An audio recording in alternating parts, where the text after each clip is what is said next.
We now return to Demolition on Modern Marvels.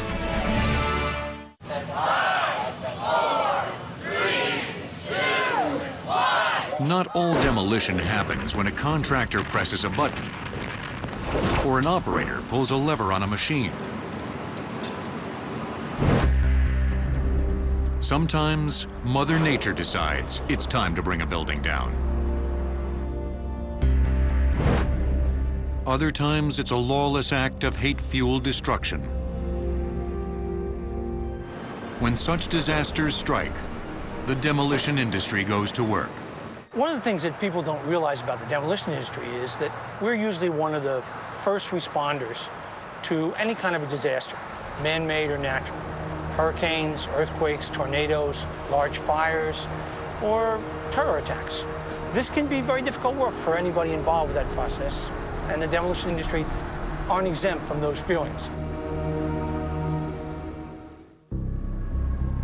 Nothing exemplifies this more than the cleanup necessary after the September 11th World Trade Center attacks. One of the largest and most complex demolition and removal projects in history. Mazzocchi Wrecking was among the first demolition companies to arrive at the site. That day I was across the river and I watched the whole collapse and everything, and I knew our company was gonna get a phone call. Sure enough, around 2 o'clock, my boss called me and said, get ready. They called us, they want us to go in there. And we were there from that day, 8 months on, 24 hours a day, 7 days a week.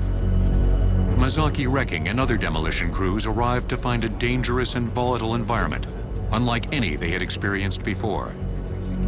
When we first arrived, there were still fires burning down there. There was fuel on fire. The steel was so hot from the jet fuel that it was literally steaming. Your booth would melt in certain areas.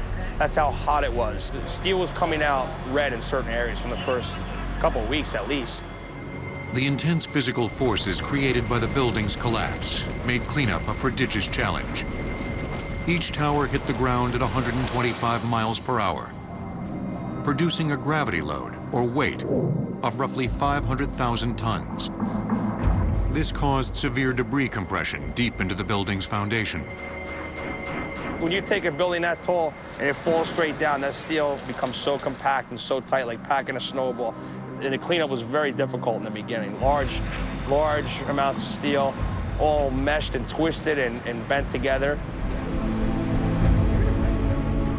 At the height of its involvement, Mazzocchi had 25 pieces of equipment working at the site. Their 130-foot long-reach boom was one of Ground Zero's major players.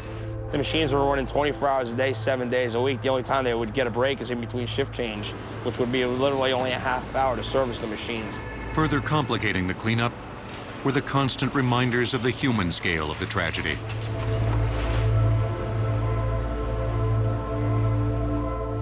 In late May 2002, 8 months after the attacks, demolition crews removed the last structural steel beam from Ground Zero. A solemn ceremony marked the milestone. The 4 demolition contractors removed 1.8 million tons of debris, and that's pretty much of a miracle. What was left at the end, very little was of any economic value, but the industry was able to recycle an awful lot of the steel that came out of the World Tower. And an awful lot of it was sent to the scrapyard and has been used to build new things, which is how it should be.